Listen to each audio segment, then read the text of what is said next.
Hey, you guys, welcome back to another random stories I found on my phone.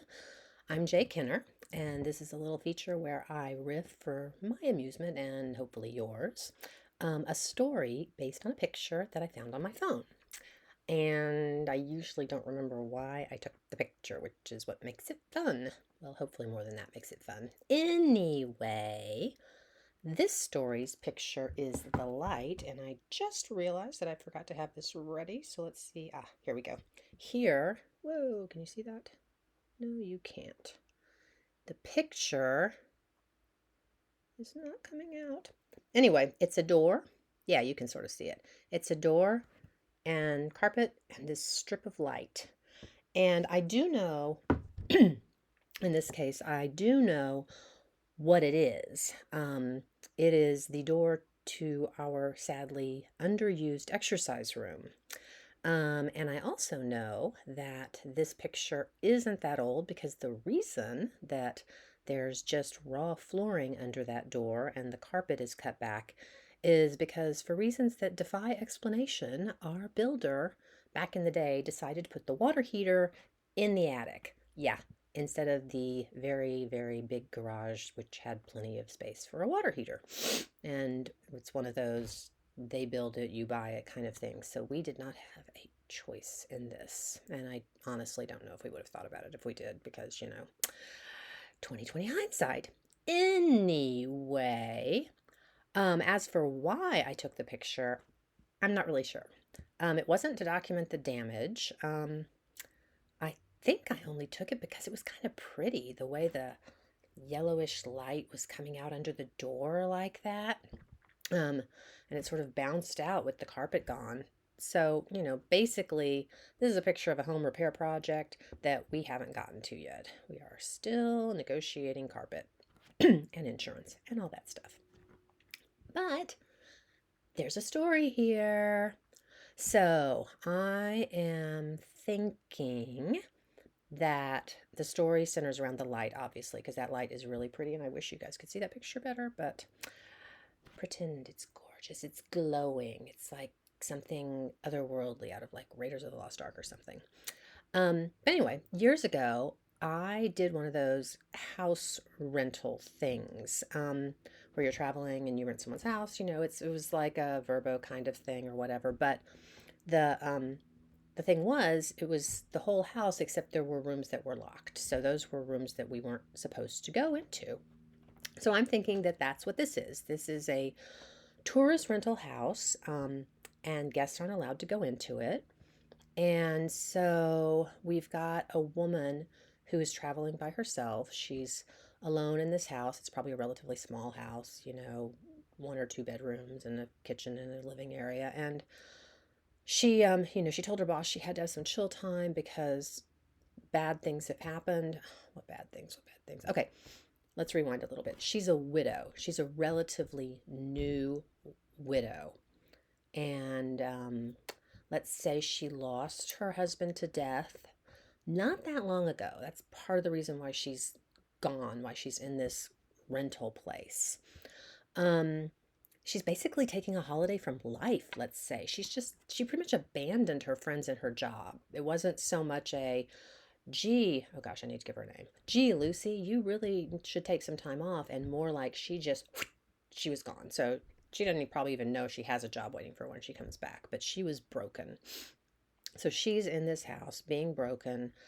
Um, Maybe this is a go into the light kind of story. I don't know. Anyway, we'll see what we get there.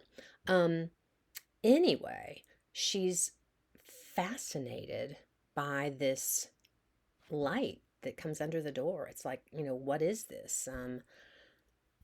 And it's there all the time. It's not like it's just there during the day. So she's like, is there a light left on in that room? If so, why hasn't it burned out?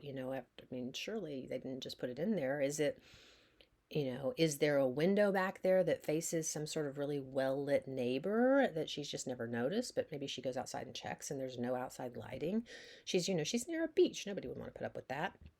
So she's really curious about this light. It's kind of fascinating for her. It's like pulling at her. It's just totally captured her attention. And while she's not completely willing to admit it to herself, let's say that deep down she thinks it's her husband. So, did she have a husband earlier? Well, she has a husband now. Anyway, so, and he died. He died. And yeah, I think we said that earlier. I can't remember. Anyway, that's the point of riffing the story. Anyway, so she thinks it is her deceased husband who's like urging her to come join him in death. Let's say he died in a car accident and she survived by being thrown from the car. Oh, even better. In fact, this is like the pattern of her life. She has lost, excuse me, she has lost a lot of people to death, and she's angry at death. She's furious with death because death has taken everyone she's ever cared about, not just her husband. Let's say in elementary school, she survived a car accident that her best friend died in, and maybe COVID took a later friend, maybe not sure about the timing here, but a coworker that she was very, very close to, and her parents died in a house fire. They ran in to get her. Did I ever name her? I want to name her Lucy. Did I already do that?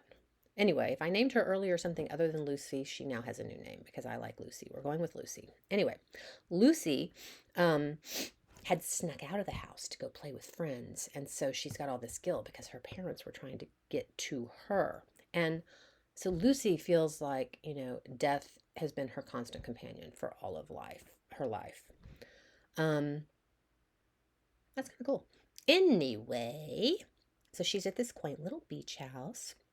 She's mourning the loss of her husband. She's wondering about that forbidden room and the freakish light that is always there, even in the dead of night. She really, really, really wants to open that door, right? But so why doesn't she? She doesn't because she's a rule follower. She feels like she has to follow the rules because all of the trauma and misery in her life, she sort of has it in her head that maybe if she just like follows the rules, the world will go better for her, that she'll be, that fate will go, good girl, you're following the rules. We won't let bad things happen to you. So she tries to follow all the rules. And she tells herself she doesn't need to get in that room. It's probably where the owner just keeps their personal stuff, except that light. It's there. It's there all the time. And it's not like talking or anything. It's not like whispering to her at night, but it still seems like it's calling to her. So, what now? So, we need some action at this point. So, she gives in. Or she gives in at least a little. One day, she turns the knob. And it's locked. She kind of was expecting it to be locked. But it's one of those locks, it's an interior house lock. Pick that with a bobby pin and pushing. So she's thinking maybe she's going to do that. But it would really be breaking the rules. She's not supposed to go into that room. Not only is she not supposed to go into that room, but she's probably, even though it's unstated, not supposed to pick the lock in order to go into the room. Oh, but she's so curious. And she's bored. She came here to be by herself, and that was all good and well, but, let's say she's in California on the beach. There's not that many shells that wash up on most California beaches, and, or at least the ones I've seen. So she's just taking beach walks and obsessing about the light. She wants to explore the light. Ooh, kind of a little theme there. This is interesting. Okay, so let's say she obsesses for a little while longer, and after a while she just can't stand it. She can't stand it. She tries the door again. And this time she's seriously thinking about doing the, pick the interior lock thing.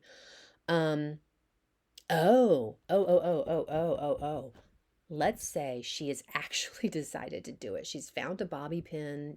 She doesn't use bobby pins, but she rummages through the house and she finds one shoved at the back of a drawer in one of the guest bathrooms that somebody probably left there on another trip. And she unfolds it and she does the little pokey thing. and she's not very good at it. And she's pretty sure that she's almost got it. She's just almost got it. She's going to do it one more time, and the bobby pin slipped at the last moment, and she's about to try it again because she knows she can nail it. And she hears yoo-hoo from downstairs. Suddenly it's a two-story. That's fine. And it's the rental manager. And our poor Lucy, she's just like, I don't know what happens. Okay, hang on a second. Give me a second to think about this. Okay, so someone comes, the rental manager is there. Oh, well, duh. Yeah, okay, the rental manager is there, and we have to, like, Lucy wants in this room. Now she finds out that has to leave the house the next day. It was supposed to be another week stay, but she's got to go because I don't know why. Some reason. The owner is gonna, I don't know, coming home. No, they can't do that. They can't kick you out because they're coming home for these rental thingies. Maybe there's some sort of city mandated construction, and they tried to get it. They tried to get the city to give them an exception because they had a renter, but no, they aren't going to give her a refund. But Lucy has to go. Some reason we can come up with some reason. For some reason, she has to leave the house by that evening. Okay, she is completely broken. The manager leaves. She promises that she'll be out by the next morning, and she starts to pack up her stuff, but she can't concentrate. She can only think about that light in that room and what's in there, and it's just calling her, and she feels like it really and truly is calling to her. It's not that she's obsessing. She feels like it's claiming her, it's wanting her, and she needs to get in there. It's like this tangible need that that she'll never be the same if she walks out of here without knowing what's behind that door. Where is that light coming from? So she tries to distract herself by packing. She tries even to get a good night's sleep, but she can't. So in the middle of the night, when it should be pitch black, it's not. The little open area thingy is just illuminated because of all that light streaming underneath that door. And she goes to the door and she sits down and she stares at it, and she's like, I don't know, maybe she's talking to it, she's to that point now where she's just like, what are you? Who are you? Why is there light back here? Where are you coming from? Who is this? And so finally she's like, she said she can't leave without knowing. She tells herself she absolutely can't leave without knowing, even though she's telling herself it's also really silly. It's just freaking light. So she decides she's going to pick that lock again. But when she goes to do that, she, just out of a reflex, turns the knob. And it's unlocked this time. And she's like, what the hell? And for a moment, she just holds the doorknob. But she can't stand it. She knows she should just walk away. Something inside her tells her she should just walk away. But she can't.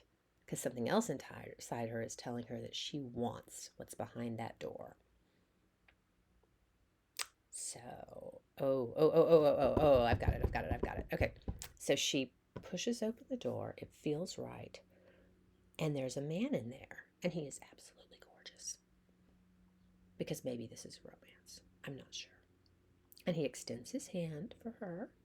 And he pulls her in. She has no idea who he is.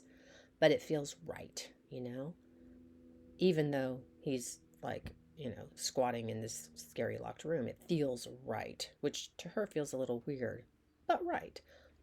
And she's like totally conflicted, and it's all very weird, but it all feels like this is what she's supposed to be doing.